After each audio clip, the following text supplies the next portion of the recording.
Thank you, Ian. Thanks for having me along today. I'm the first to use the slides, so let's see if the technology actually works. But if we start here, um, you've already heard quite a lot about the Scottish borders and some of the challenges that we have in terms of being a very rural area.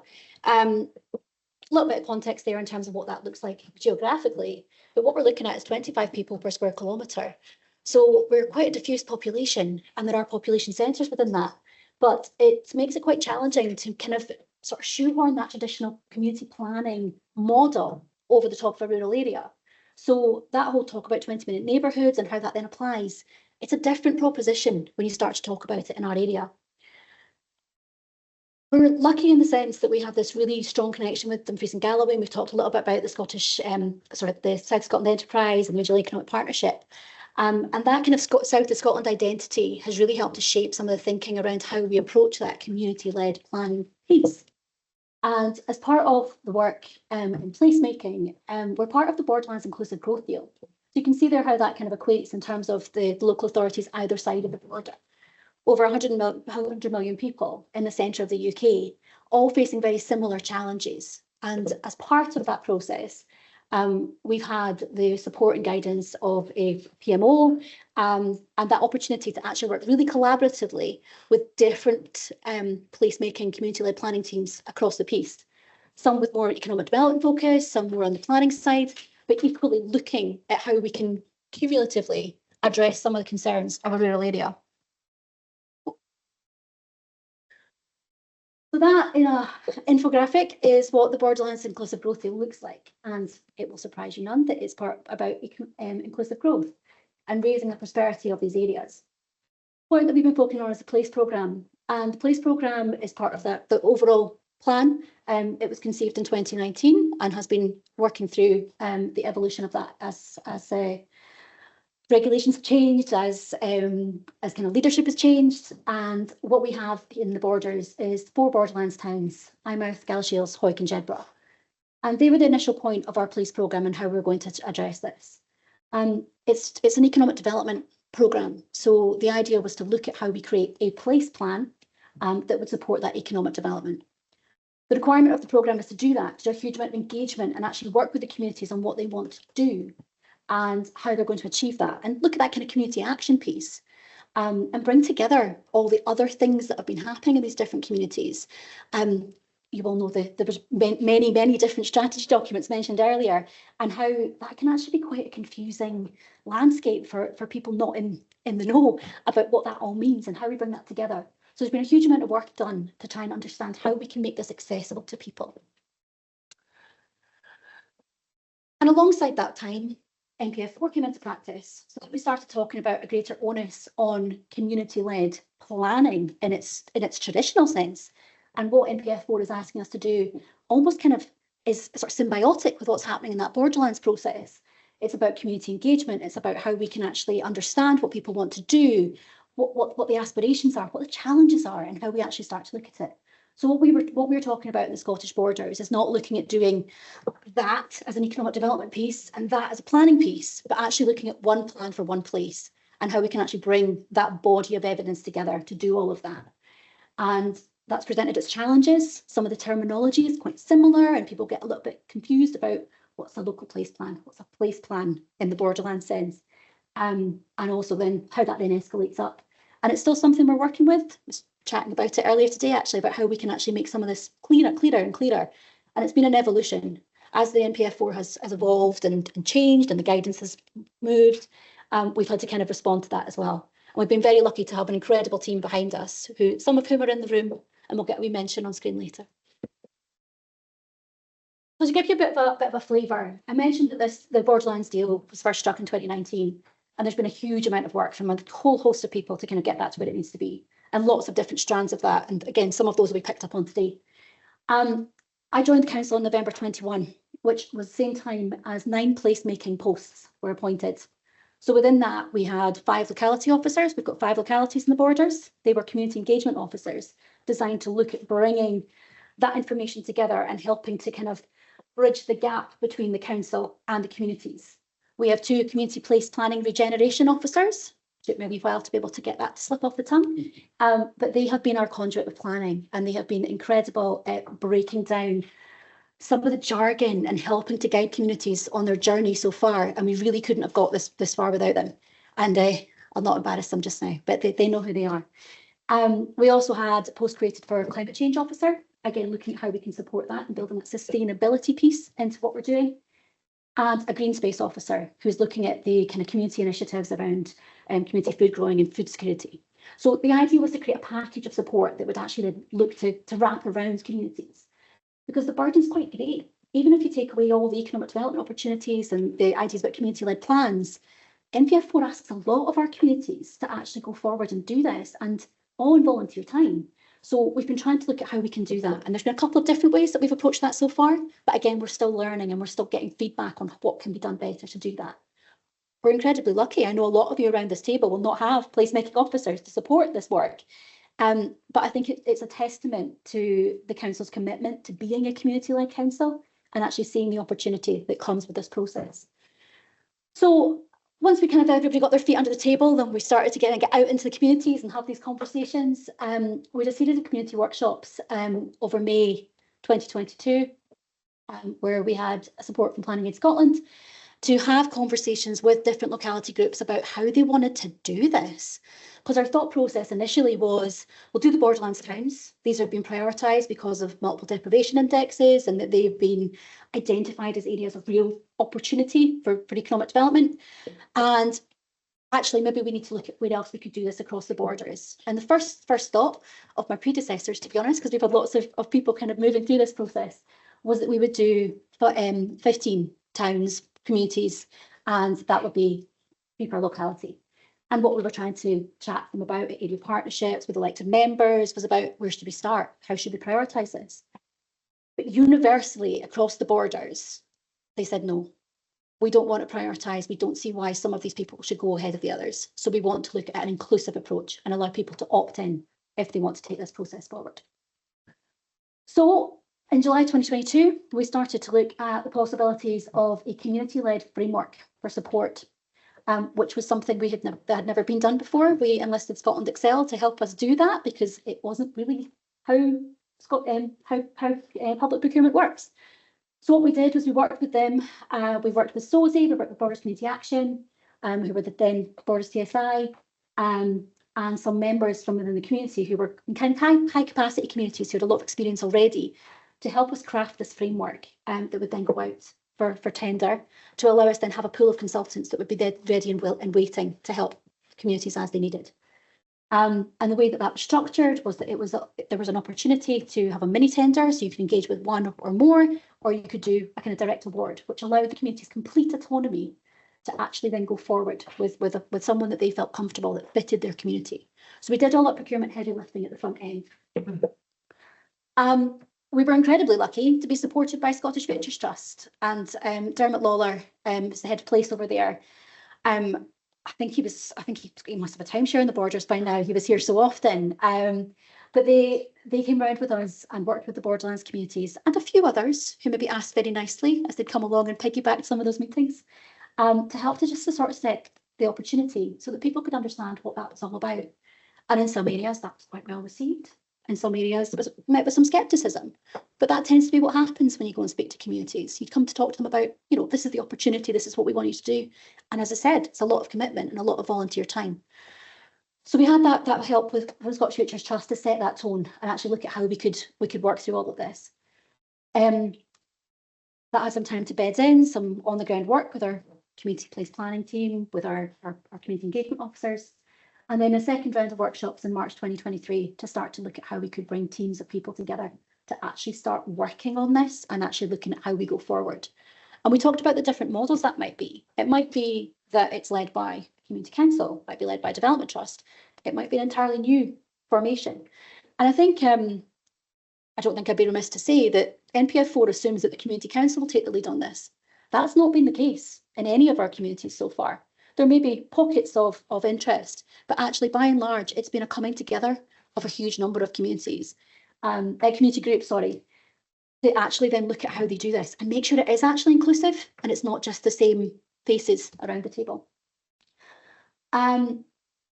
April 2023, the consultancy framework went live. We did a huge amount of evaluation, as I said, with cross-organisation groups, with members of the public, to help us to do that, to actually select that. So we have 6 consultants that sit on the Lot 1 framework, which is around the creation of a place plan, including a local place plan element. And we also have a second lot, which is about town investment plans, which again is a criteria of borderlands, but it gives us that economic support as and when it's required by communities as well. Talking of support, I did say I wouldn't embarrass them, but sorry, the pictures are on the wall. We have created a series of pages that sit within the council website, which are designed to be less corporate, more about the kind of overarching principles of placemaking, and really just trying to set out what that support looks like, what opportunities we have. The links can be shared after if anyone would like to see. But as I say, we've got these officers who are there as a conduit to the community. We have the framework in place, which again, there is there and ready to be used. And then we have all these partner organisations who are working with us. So Borders Community Action and SOSI are probably the most kind of active faces on the ground. We actually have a pilot with Borders Community Action in Berwickshire and Cheviot, where they have funding to develop a capacity building officer who's been active for almost a year now, working really closely with communities there.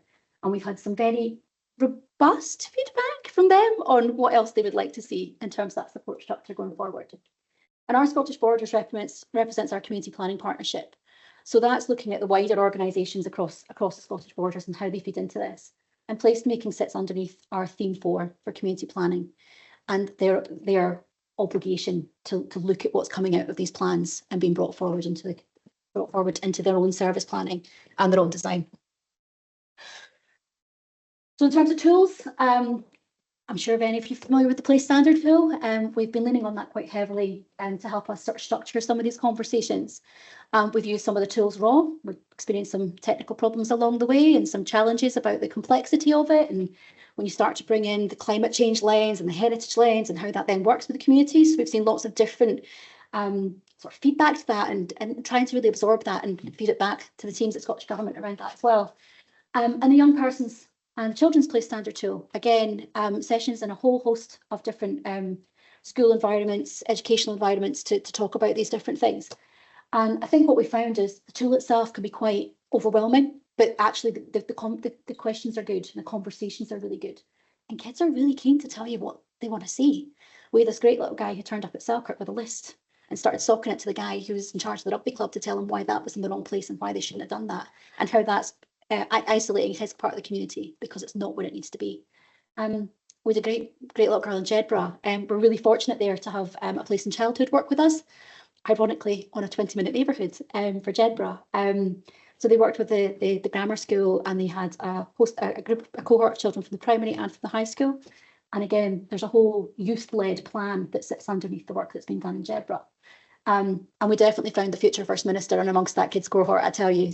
She was a great kid, and they came and presented to the town team and just really trying to empower them. And that's even more important now as we're starting to see the UNCRC, got that right, legislation coming into force next month as well. I mentioned Borders Community Action already, and they're very much picking up the baton from some of the stuff we tried to do in the early days about trying to encourage kind of peer networks, and we ran some initial webinars around things that people were kind of asking about frequently, mapping tools, access to funding, these sort of things. So they now have a peer learning network that meets monthly to help support some of these conversations going forward. And I think that connection with these different agencies has really helped this to kind of flourish. Still presenting us with lots of questions and feedback, but we've continued to work with them on what we can do to improve.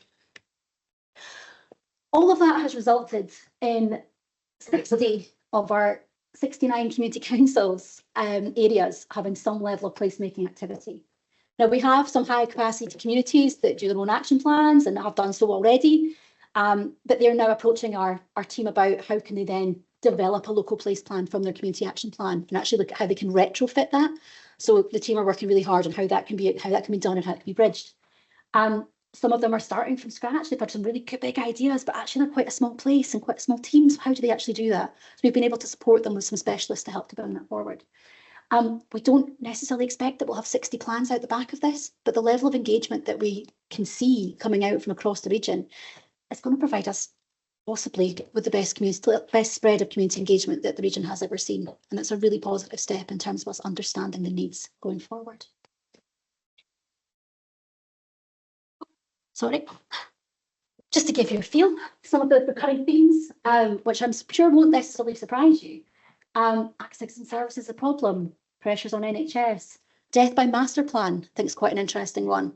And probably a lot of abuse of the use of the word master plan in there, to be fair. But I think it just speaks to that idea that communities kind of get a bit fed up with another plan for another plan and how that then comes together. Connectivity is an issue, both digital and digital infrastructure and physical public transport. Talent drain and the loss of young people and how they can actually start to reverse that. And there's a real hyper awareness, regardless of where you are in the borders, about how are we going to keep young people here? Our population is aging. What do we do about that and how do we stop that from happening? And there's some really interesting models coming through, and you'll hear from some of our teams later, so I don't want to steal their thunder by any means. But I think universally, regardless of who is sat on that team, there's a real understanding that young people are the future and we really need to work on what's going to support them. Some of the ideas and aspirations, we also are fortunate to be part of the City Region deal, and there was a piece of work done around that on data-driven innovation. And some of the things that were identified that would really support the region is tourism and how that can really help an area like ours. And actually, even without that database behind it, that's what the communities see as well. So it's been a huge drive about how we become more of a destination. How are we not just a place to pass through? And you've got many browsing invitations to come and visit us after this conference. We're looking a lot at what our local assets do in mountain biking and the opportunity of trails, and there's huge amounts of investment going into some of these active travel networks at the moment, and really looking at how we can bolster that. We're fortunate to also be part of the 5G Innovation Region work, which is again focused on tourism. So there's opportunities for us there to also look at emerging technology and how that can support a rural region. A healthy place to live and work, that recognition that people don't necessarily work in offices anymore. So come and stay here and work wherever you want. It's a lovely place to be, and how we can make more of that sort of messaging. But obviously we need the infrastructure to do that. And that's where that kind of planning piece comes in around the digital side of things, the connections, the access to public transport and the housing, which we all know is a big challenge. You'll be glad to know that's my final slide. And as I said, that's a little bit of a preview. The Hoy Place plan will be our first to come forward. It was going to go to council in June, but pre-election period has stalled that process. But that's a wee photo of the team there, and there will be a few of them coming to speak to you later. We're also very fortunate to have members of the Galashiels team with us today. There's been a huge amount of community effort, and I really can't overemphasize that. It's been a big undertaking, but it really has been embraced. And as an example, in Hawick, there's over 200 organisations that were mapped as part of this. And you can imagine trying to bring all these different people together around the room, but you can see there a list of the names of people who've been involved in that, representing over 20 organisations between them, to then cascade that information out to the wider network. And what we're going to see is these documents, which are place plans, but will contain that local place plan element and look at how they can bring that into the mixture of what we're trying to do in terms of action, but also then what that means in terms of plan. The place plans, Hawick will be the first, Peebles will follow not shortly afterwards, and then we'll see where we go from there. But we have large and small communities working. Smailham, for example, has some really big aspirations. They're really punching above their weight and hoping to kind of set the tone for what a very small area can do. So these documents can be registered as LPPs. We're very much encouraging communities just to kind of go that little bit extra and do the little bits that they need to do to make sure that we're getting that information built into that wider document. Provides a pipeline for community action and economic development. So we're seeing what the priorities are and looking at how those can then potentially be developed into projects. There's some that are kind of almost up and ready, but then there's lots that need kind of development, and how we can support that and how we can lean on partners to support that. So as a UK government, Scottish government, to help us look at how we can translate those ideas. Influence and service planning and council initiatives, and how we can actually use this as a way to bring that engagement into the bigger fore, and how that can help us with what we're actually trying to do and make sure that we are being a community-led council and responding to those asks of the community. And then ultimately influence locality plans across the community planning partnership. We're at quite a fortunate stage in our evidence reporting for the LDP, so we will have quite a plethora of plans, I think, by the time that actually comes through. So I think we'll be in a really strong position to actually say truly that this has been a community action led. and give us opportunity to build from there. Thank you. Thank you.